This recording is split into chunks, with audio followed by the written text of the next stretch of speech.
12. La filosofía de conjunto. Cuando uno confronta por primera vez el problema del travestismo, parece ser una forma relativamente sencilla de comportamiento no conformista. El observador suele tener algunas ideas preconcebidas acerca del afeminamiento y la homosexualidad, pero estos prejuicios obnubilan su capacidad para observar los rasgos generales de este patrón de conducta. Yo estoy familiarizada con el tema y espero haberlo expuesto y explicado en las páginas precedentes. En realidad, el travestismo no es tanto un fenómeno confinado a sus propios límites, sino que es la manifestación de un problema social subyacente mucho más amplio.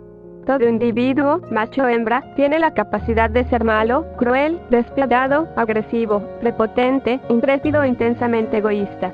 Tales son, después de todo, características que se manifiestan en la mayor parte de las especies animales y son esenciales para la preservación propia y de la especie. No obstante, todos los seres humanos, hombres y mujeres, también son capaces de amabilidad, consideración, compasión, espíritu cooperativo, generosidad y, en general, de solidaridad y amor. Son estas cualidades las que ponen al ser humano por encima de los animales, son la esencia de lo humano. Todas las religiones, todos los profetas religiosos recomiendan y enseñan esas cualidades. Y es natural, porque la religión es un rasgo estrictamente humano, ajeno por completo a los animales. Desgraciadamente, y no solo para el individuo, sino también para la religión, nuestra cultura enaltece de tal manera los aspectos agresivos, competitivos y prepotentes de la vida, aspectos más propios del aspecto animal de nosotros mismos, que muchas veces no nos queda más espacio para que se manifieste nuestro lado humano.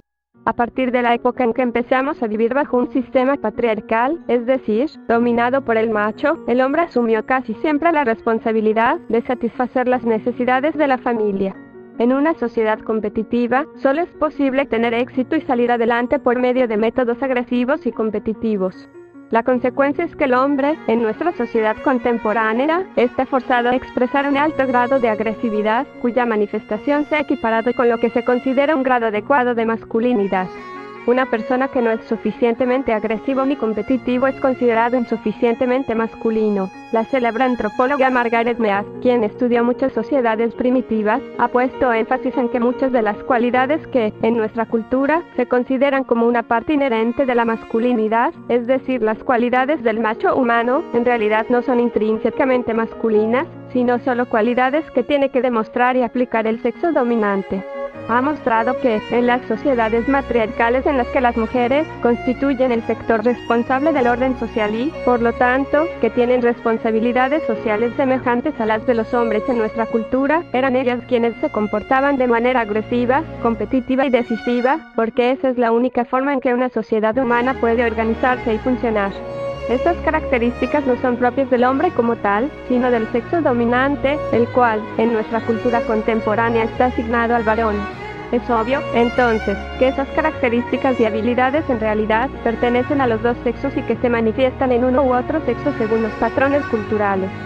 Si esto es verdad, verdad será también lo contrario, es decir, que las cualidades que suelen aparecer en el sexo subordinado estarán presentes asimismo en ambos sexos, aunque solo se manifiesten en el sexo al que una determinada cultura le asigne la función de dominado. Una misma persona no puede ser al mismo tiempo agresiva y receptiva, fuerte y débil, considerada y competitiva. Así, cuando se activa un grupo de cualidades, el grupo opuesto tiene que ser reprimido, aunque siga latente en la persona. La intensidad de estas características varía según las personas. Algunos hombres, por ejemplo, tienen el deseo interno de ser amables, considerados, cariñosos, menos agresivos y menos competitivos, que se interesan por el arte, por la música y que, en suma, son personas sensibles. Una persona así se encuentra en conflicto con una serie de prejuicios y malentendidos sociales. Gran parte de las enseñanzas de Cristo y, por lo demás, de la mayoría de los líderes espirituales y que la gente más inteligente considera como una forma de vida deseable, nuestra cultura las asigna a las mujeres por ser el sexo subordinado. Es por eso que al varón amable se le considera afeminado y mujercito. En su fuero interno sufre también de un estrés agudo porque está en constante conflicto interno entre lo que haría, lo que sería, si tuviera plena libertad para ser y para ser, y lo que él cree que los demás esperan de él. El problema de cómo enfrentar el aspecto femenino de su naturaleza es el más difícil que tiene un varón durante su desarrollo. Todo hombre tiene un componente femenino, como toda mujer lo tiene masculino, pero el varón no es libre para expresar todas las facetas de su personalidad como lo es la mujer. Inhibir en una persona la expresión de su interioridad es sumamente perturbador y destructivo para su personalidad. Es preciso que eliminemos nuestras erróneas ideas acerca de lo que es perverso, anormal, etc. y que aceptemos objetivamente la realidad. Ser amable, tierno, cariñoso y disfrutar de las cosas bellas son cualidades de la vida humana y debieran ser expresados por ambos sexos. Es ridículo que se considere admirable en uno, pero sucio y perverso en el otro. Resulta inconsistente que una naturaleza amable y condescendiente sea condenable en un varón, mientras que sus opuestos, la aspereza y la agresividad, se consideren indicadores de talento y habilidad de ninguna manera condenables en una mujer. La principal razón de esta inconsistencia estriba en el hecho de no distinguir entre sexo y género y suponer que son dos formas de un mismo concepto. Así, consideramos que la delicadeza, la ternura y la sensibilidad, por un lado, y la agresividad y la decisión, por otro, son características de género que nada tienen que ver con el tipo de compañero que uno elige para dormir.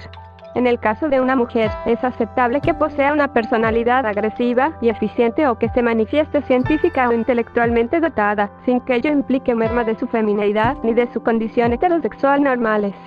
En cambio, en el hombre, por desgracia, la expresión de los rasgos genéricos generalmente considerados como femeninos automáticamente hace que se les suponga asociados con la actividad sexual y se califica a quien los manifiesta como homosexual. Algún día llegaremos a darnos cuenta que las características de género no son indicadores sexuales y que un hombre gentil puede ser un gentil hombre sin tener que sufrir un estigma como el mencionado antes. Esto constituye una nueva perspectiva que es preciso difundir y enfatizar como un nuevo punto de partida para el estudio de las relaciones humanas. En realidad, este conflicto básico es probablemente la causa de más problemas psiquiátricos que cualquier otro motivo, por la sencilla razón de que se intenta aplicar arbitrariamente costumbres, políticas y reglas sociales para suprimir algo cuya presencia es inherente al macho de la especie. El conflicto entre los sentimientos naturales del individuo y lo que la sociedad le impone como lo que le debe gustar rebasa la capacidad personal en cuanto a lo que podemos denominar como su simple capacidad de tolerancia. Aquellos que no pueden conciliar este conflicto de manera sencilla, se ven obligados a aplicar medios más y más complicados para hacerlo.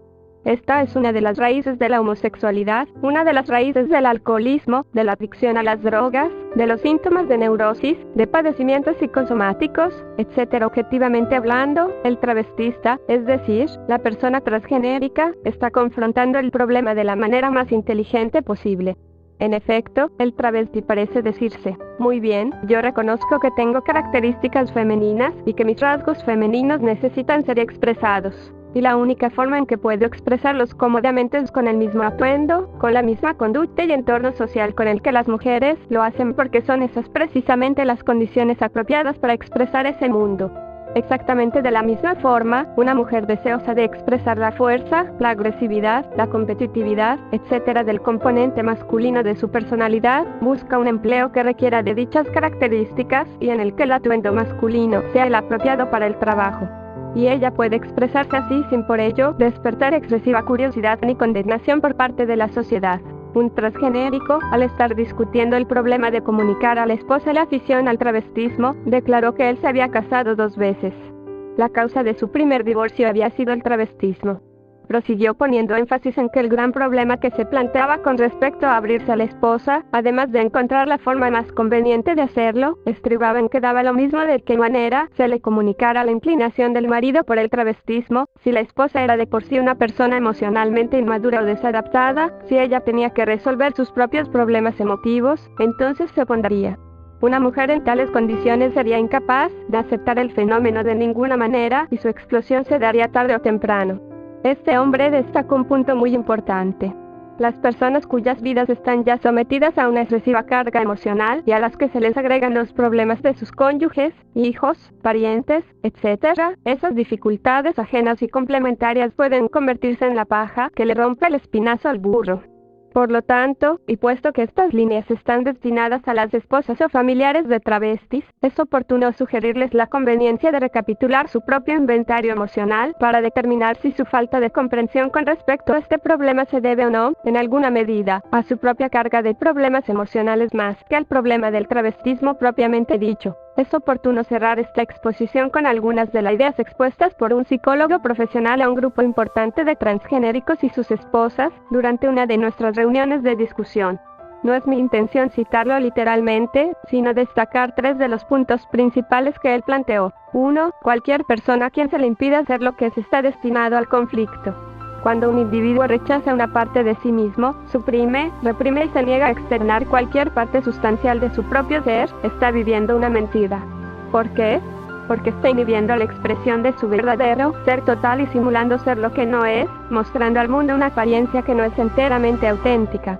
Así, en tanto simula ser alguien diferente a quien es para sí mismo, está obligado también a simular ante todo aquel con quien entra en contacto. De esta manera se va tornando él mismo un neurótico y contagia su neurosis a quienes los rodean porque los inclina a ser ellos también inauténticos como inauténtico es el difusor de esta neurosis. Cuando una persona es cualquier cosa, transgenérico o lo que sea, y se niega a reconocerlo, su rechazo genera angustia y perturbaciones mentales en sí mismo y en los demás. 2. Los varones experimentan emociones y tienen que expresarlas, exactamente igual que las mujeres. No obstante, en nuestra cultura, se considera que el hacerlo implica el debilitamiento de esas personas y la merma de su masculinidad. Por lo tanto, muchos son incapaces de expresar sus emociones en su condición de entes masculinos normales. Pero, en cuanto se les viste de falda, se vuelven femeninos y, así, son capaces de expresar lo que ocultan en su interior y, de esta manera, tornarse personas más íntegras. La mayor parte de los travestistas son sumamente masculinos en su personalidad varonil. Indudablemente que esto se debe a su mecanismo de defensa, pero por lo mismo se vuelve mucho más difícil poder expresar el lado emotivo de su naturaleza y lo bloquea en su interior.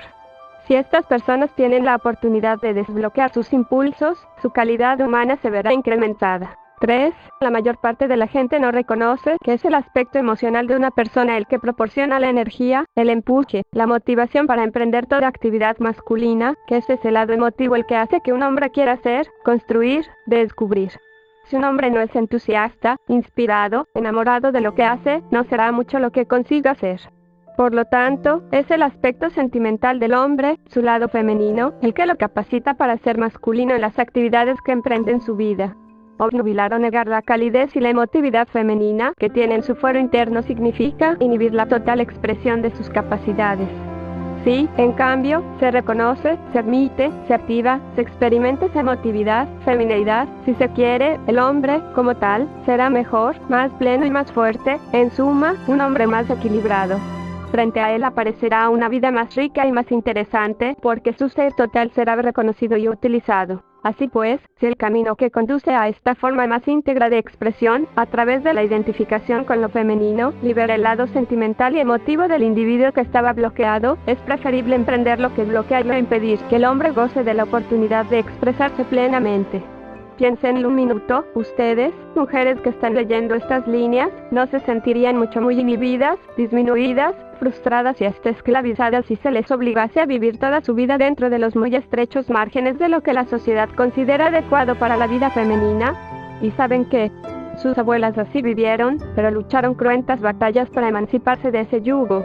No siempre las mujeres fueron libres de fumar, beber, usar pantalones, manejar motocicletas y aviones, ser conductoras de autobuses, operar remachadoras, ser senadoras, ejecutivas empresariales, científicas, doctoras, etc. ¿Qué sentirían ustedes si estuvieran obligadas a volver esos días? Las mujeres modernas están tan habituadas al ejercicio de su libertad de acción y de expresión, que esa libertad les parece natural y casi ha sido siempre. Sin embargo, los hombres siguen confinados por las rígidas, represivas, estrechas y poderosas paredes psicológicas de lo que es un comportamiento masculino adecuado. Esta situación es nefasta, tanto para el individuo, como para la sociedad en su conjunto. No podemos cambiar a la sociedad de la noche a la mañana, como tampoco pudieron hacerlo quienes lucharon por la liberación femenina, pero ellas iniciaron la lucha y persistieron hasta ganarla. Las personas transgenéricas, aunque de una manera diferente y más sutil, están iniciando una lucha semejante, una lucha no para que todos los varones vivan como mujeres, sino una lucha para que, puesto que la personalidad íntegra de una persona es valiosa, tal integridad pueda ser expresada sin sufrir represión ni censura, con la única salvedad que la impuesta por el principio de que su expresión individual no perjudique, limite o vaya en detrimento del derecho igualmente importante a la autoexpresión de otra persona. 13. Resumen. Me parece que en las páginas precedentes se ha planteado el problema del travestismo desde todos los puntos de vista, de una manera clara, imparcial y, espero, interesante. Sinceramente deseo que toda esposa, novia, amiga o pariente que haya leído esas páginas podrá y querrá reconsiderar su actitud, no solo al cambiar su nivel de antagonismo por el de tolerancia, sino acceder a una verdadera comprensión y, de ser posible, a la solidaridad. Se sorprenderán al constatar lo divertido que puede ser el crear a su propia compañera, ayudarla con su atuendo, su maquillaje, su manera de actuar. Ella puede convertirse, en cierta forma, en la creación de usted y su participación en ese proceso muy probablemente proporcionará a su esposo mayor alegría que cualquier otra cosa que usted pueda hacer, porque será la prueba evidente de que usted auténticamente se comparte y comparte su vida con él. Una última cita del escritor Antoine de Saint-Exupéry expresa muy atinadamente esta idea. El amor no consiste en espiarse uno al otro, sino en mirar juntos a lo lejos en la misma dirección. Esto es lo que una persona transgénerica trata de hacer, asumir la posición de su esposa y mirar al mundo con ella desde el mismo punto de vista. Espero haber ayudado. Virginia.